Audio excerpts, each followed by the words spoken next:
13,000 signatory cities. 70% of them are committed to go further. Finance, and research and innovation.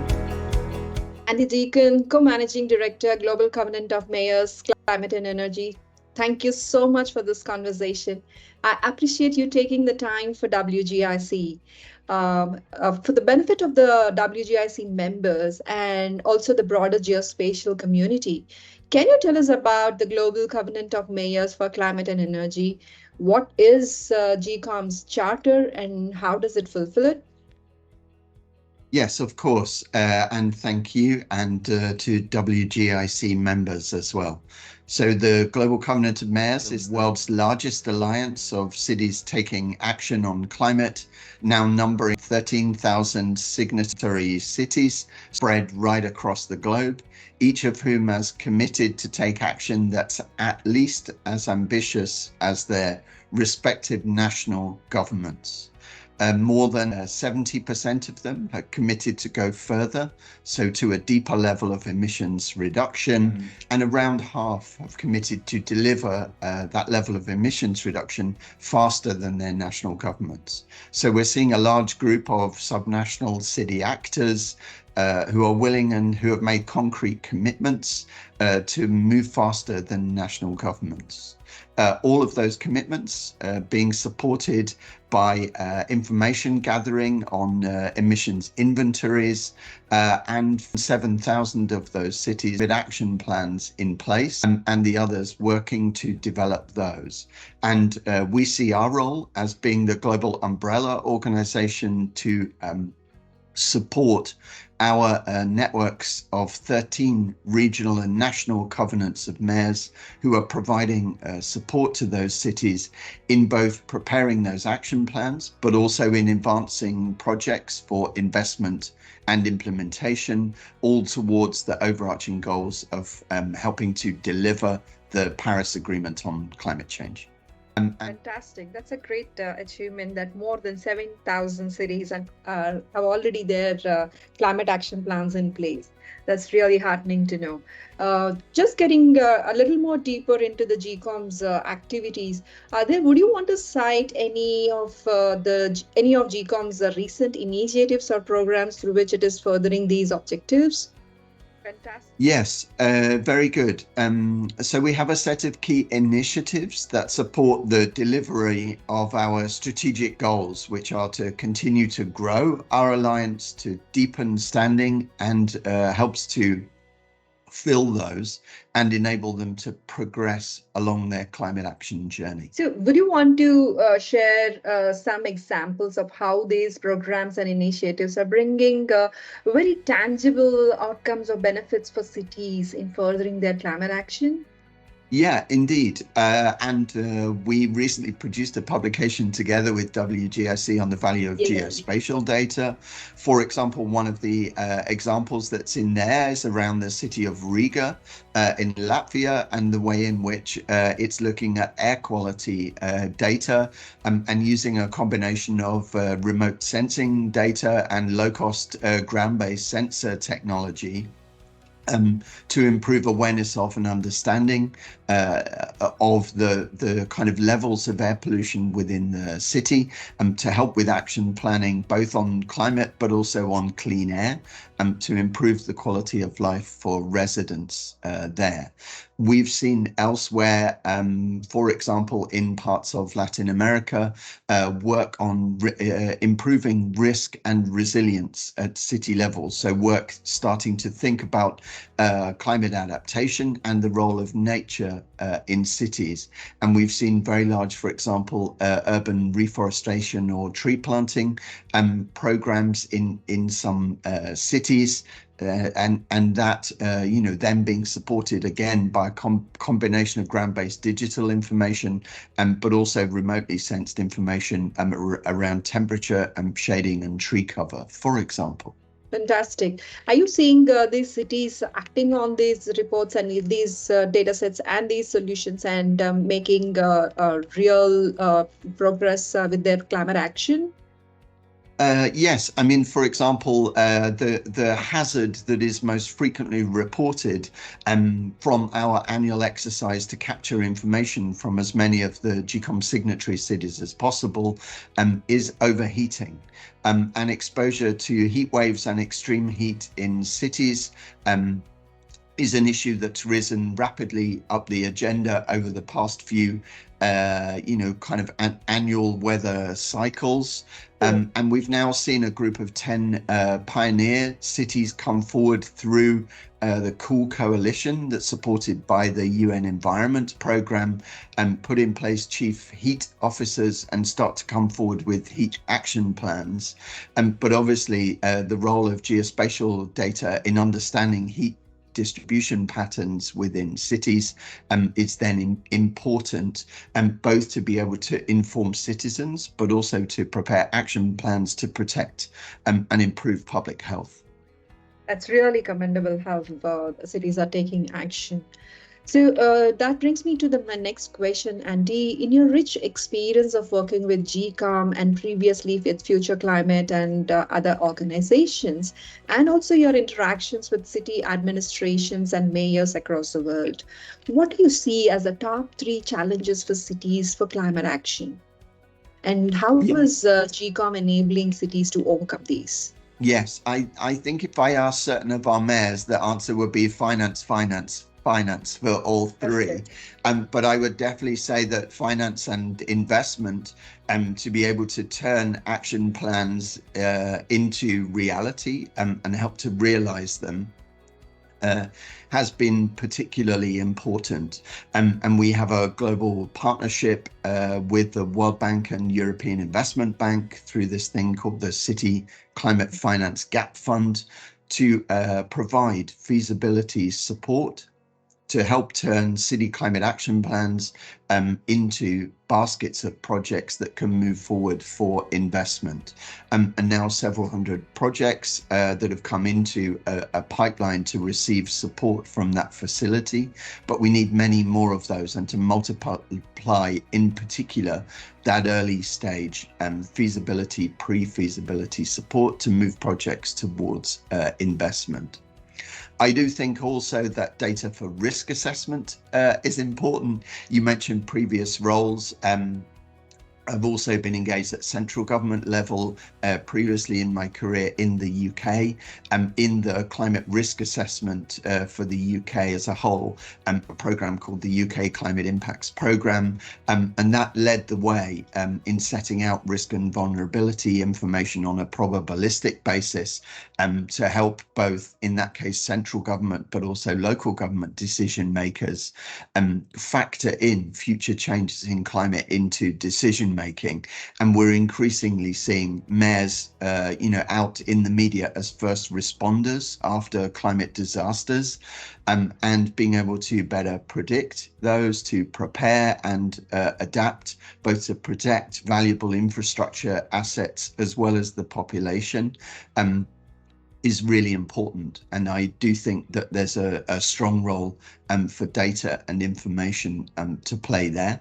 And finally, I would say then some of the technical assistance mobilization with sectoral understanding, whether that's on waste streams or, for example, methane leakage from landfills, where remotely sensed geospatial data has played a role, understanding transportation patterns within cities and options and opportunities for clean transport. And again, geospatial data can play a role there, or in understanding the building stock and the potential to mitigate emissions across the built environment, also an important step. And again, we've seen geospatial, urban planning, urban mapping information help to play a role in addressing those. So I think those would be my top 3. How do you see the general awareness of the cities with respect to the tech piece? Because tech is the biggest solution. The data information part of it comes through the creating technology solutions around data, right? So what is the general awareness like you're seeing among cities and especially the GCoM membership? Yeah, I think it varies enormously depending on where you are in the world. That's true. We're typically dealing with a large cohort. For example, our biggest growth in the last few years in South Asia, Southeast Asia, and Latin America, in a cohort of rapidly urbanizing secondary and tertiary cities. And in those types of environment, then the need to engage with the urban land use planning system in those rapidly urbanizing contexts, and again to factor in an understanding of the way in which the climate is continuing to evolve, and factoring in risk assessment for future flooding, potential overheating, the ability to deal with increased storminess within cities is important. And I think urban leaders, those who are really at the front of the field, are embedding that understanding within their climate action planning. And we've seen, cities trying to lead the way on green municipal bond issues, thinking about the role of innovative finance mechanisms, engaging with the insurance industry, thinking not only about the insurance of their own assets, but those of their residents and for their population. And increasingly sophisticated understandings of approaches to align thinking about climate change with other municipal processes. So we're seeing a lot of interest in work at the moment, for example, on climate budgeting, so linking financial decision making also with climate decision making, but mainstreaming that into the way that in particular municipal authorities are thinking about taking work forward, and the provision of solid data on which to make those assessments and to build those linkages is key. Thank you so much for the enumeration. And now move on to the second part of this interview, which is GCoM's association with WGIC, the World Geospatial Industry Council. What prompted GCoM to come together to join hands with WGIC? And it's been, I think, a year and a half of successful partnership. How has been your experience in the last over a year and a half? Yes, so the Global Covenant has a strong program on research and innovation, the Innovate for Cities activity. And around 2.5 years ago, we conducted some research to produce a white paper on tools and data to support city decision making. And you can find a copy on globalcovenantofmayors.org. But coming out of that work, then there was recognition that there was more that could be done to provide data to underpin some of those assessments and to be able to support work by cities to turn their climate action plans into reality. That led to some conversations around some of the geospatial industry conferences and events, I think about 18 months, 2 years ago, and some engagement within the UN climate process, so the climate COPs and so on that take place every year. And a recognition that there were two communities who had a lot of information or understanding that the other was interested in, but they weren't always meeting in the middle. And some of the Global Covenant's role is to act at global level to be able to broker some of those relationships and to build that understanding across a large cohort of cities and with globally relevant supporting organizations, of whom WGIC is one. Okay. So this, as you mentioned at the outset, WGIC and GCoM have recently released a joint white paper titled Accelerating City Climate Action Through Geospatial Data, right? So is this the context because of which GCoM initiated this idea of a joint white paper? How are you seeing the response from city stakeholders to the knowledge that has been presented in this paper? Yeah, it was great to be able to launch our white paper at the UN Environment Assembly in Nairobi just a few months ago now, at the Cities and Regions Summit there, with some very prominent local leaders, a group of UN decision makers, some representatives from national government and others. And even immediately on launch, the work was very well received. Feeling that, if you like, the time has come to bring these communities closer together, and that there is increasingly large volumes of data and information that's out there, but it's not always readily being accessed by local leaders. Some of it out there on a free basis, some of it is a paid for service, but a recognition that there is value in that data and information in helping to drive more robust local decision making.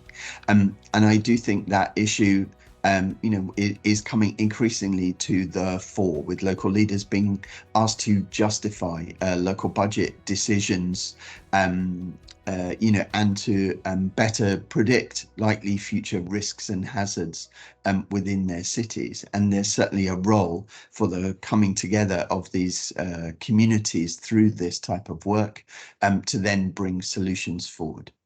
Fantastic.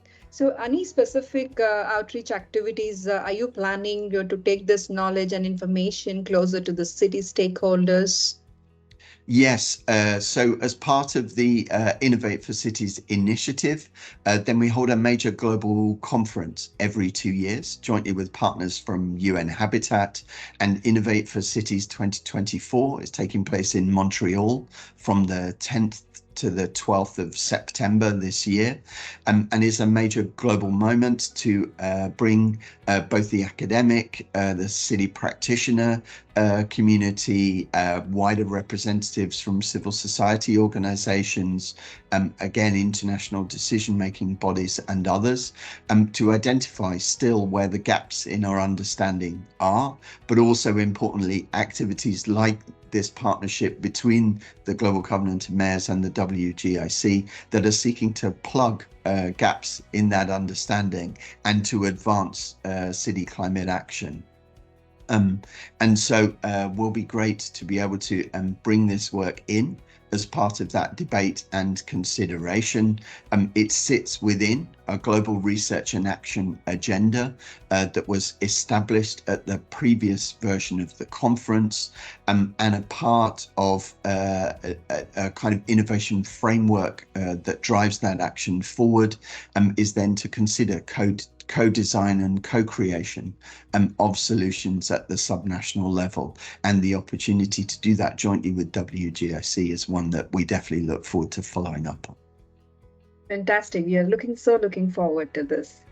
On that count, I just wanted to draw your attention to one aspect that you talked about, Andy, that creating the understanding and understanding the gaps in the knowledge, right? So as you're a sustainability champion, and I'm sure you understand that sustainability goes beyond just knowledge and creating awareness, right?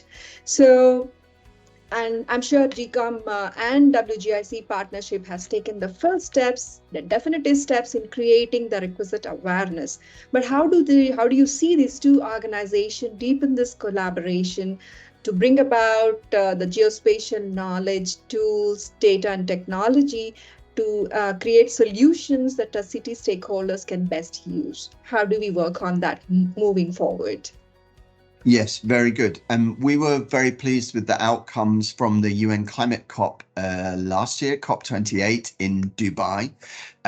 For the first time, a local climate action summit within the blue zone. So the, part of the conference that's normally reserved for national government decision makers, but to have close to 300 local leaders there debating solutions at subnational level, with participation of the COP president, the UN Secretary General, and with major philanthropic donors like Michael Bloomberg and others, was really amazing. And that's now set in place some work that will follow on and feed into an urban ministerial ministerial meeting at COP29, and then also for COP30 in 2 years' time in Brazil. And there are real opportunities there to link this local activity back to the work that's being undertaken by national governments towards the Paris Agreement. And we're in the process of trying to mobilize additional resources in a set of key countries that have made a commitment to acting on multi-level partnerships through this new pledge called CHAMP, the Coalition for High Ambition Multi-Level Partnerships. 72 countries have pledged to take action to work more closely with their subnational, regional and city decision makers in increasing the ambition in their nationally determined contributions, these NDCs, as part of the Paris Agreement. So we have a real opportunity to make links right from local level through regions and national government to international climate action, but also to mobilize additional financial resources and use data to underpin that decision making to push this action forward, and all within the next 2 years. It really is a crucial opportunity, and one that the Global Covenant, along with other city network and other partners, including Bloomberg Philanthropies and the COP28 presidency, are looking to drive forward in the coming years. Okay, fantastic. And is there something, this is my last question to you, Andy, what are you looking for from the geospatial companies and the geospatial industry? The top 1 or 2 things that you are looking forward from this industry? Yes. So one of the things that the Global Covenant has done is help to establish the global climate reporting, if you like, benchmark and framework for cities. So something called the Common Reporting Framework. And we've seen a number of other greenhouse gas emissions reporting frameworks then seek to align with the CRF, and that's the way in which cities are both reporting their progress to the Global Covenant, but then are being recognized for progress along their climate action journey through our annual badging process, and seeking to use data that can help inform that reporting and help cities advance through that badging process and along their climate action journey in more automated ways to take some of the pinch or pain points out of action at local level, and to kind of automate and systematize that process as much as possible would be very welcome.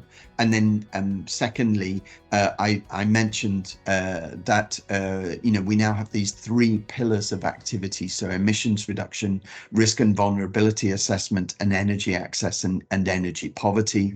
The latter 2 of those, so work on adaptation and on energy access and poverty, newer into our framework, and we're really looking for data and information that can help us benchmark and understand where cities in different countries, in different contexts, then stand, to help better inform and underpin their action to address society-wide issues that stem from a lack of progress in those key areas. So partnerships that can really help plug some of those gaps in information and understanding and drive that action at local level are very, very welcome. These are very good pointers for the industry, Andy. Thank you so much for articulating this. And I'm sure we are going strong. The partnership is going strong, and I'm sure we will be able to deepen this even more for bringing about tangible benefits to the city stakeholders. Thank you so much.